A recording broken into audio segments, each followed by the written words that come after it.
Infinity Castle just did something no anime film has ever done. It grossed $648 million worldwide, becoming the highest grossing Japanese film of all time and the 5th highest grossing film of 2025. It outperformed Hollywood blockbusters in their own backyard. It shattered every expectation, and it proved something the industry has been denying for years. Anime isn't niche anymore.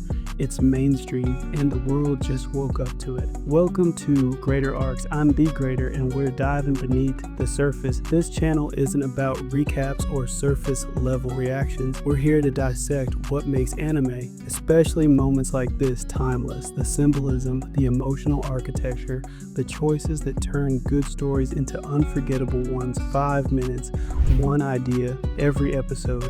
If that sounds like your kind of analysis, stick around, because Infinity Castle's box office dominance isn't just about numbers, it's about what comes next. Infinity Castle's success isn't just a win for Demon Slayer, it's proof that anime has become a dominant global medium. This isn't a fluke. This is the culmination of decades of groundwork. Streaming platforms normalizing subtitles, social media creating global fandoms, and studios finally investing theatrical level budgets into anime films. But here's what makes this moment historic. Infinity Castle didn't just break records in Japan, it became the highest grossing international film in US history, surpassing Crouching Tiger, Hidden Dragon. That's not anime breaking into the mainstream, that's anime becoming the mainstream. Let's talk about what this film actually achieved. Infinity Castle opened with $70 million in the US alone, the biggest opening weekend for any anime film ever.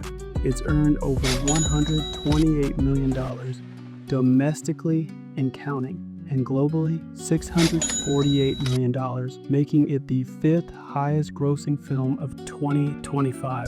To put that in perspective, it outgrossed major Hollywood sequels, superhero films, and legacy franchises that had decades of brand recognition behind them. But here's the part that should terrify Hollywood executives. This was a theatrical release with subtitles, no major English dub marketing push, no household name Hollywood actors, just a Japanese anime film with passionate fans, and it dominated anyway.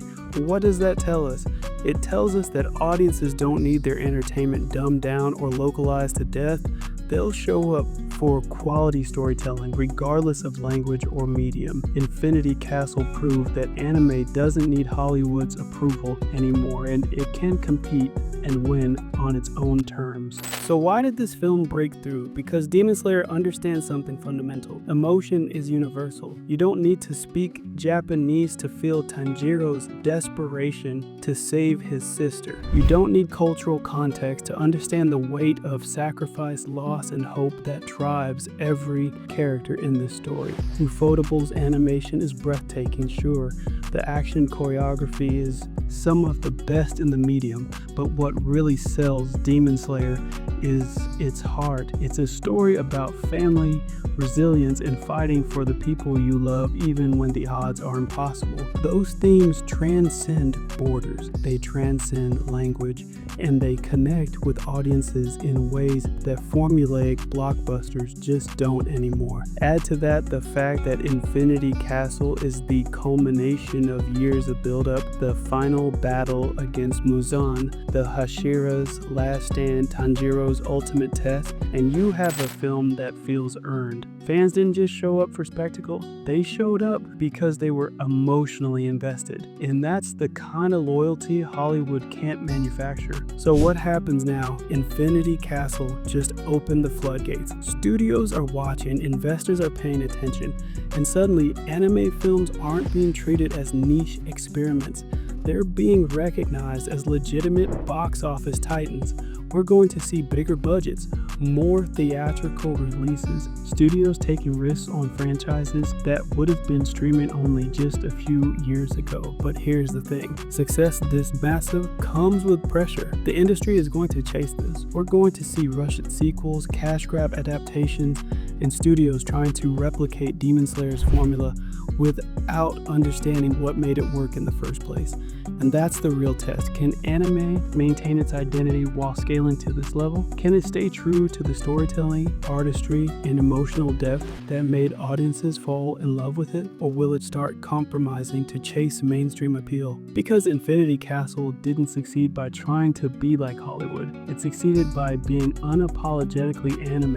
And if the industry forgets that, all this momentum could disappear just as fast as it arrived. So that's my take. Demon Slayer. Infinity Castle isn't just a box office record, it's a turning point for the entire medium. But I want to know, do you think anime can sustain this level of mainstream success without losing what makes it special? And what franchise do you think will break through next? Drop your thoughts in the comments. Let's actually talk about this. And if you want more deep dives like this, if you want to go beyond the surface and really feel why these stories matter, hit subscribe. We've got a lot more to unpack. Thanks for watching. I'll see you in the next one.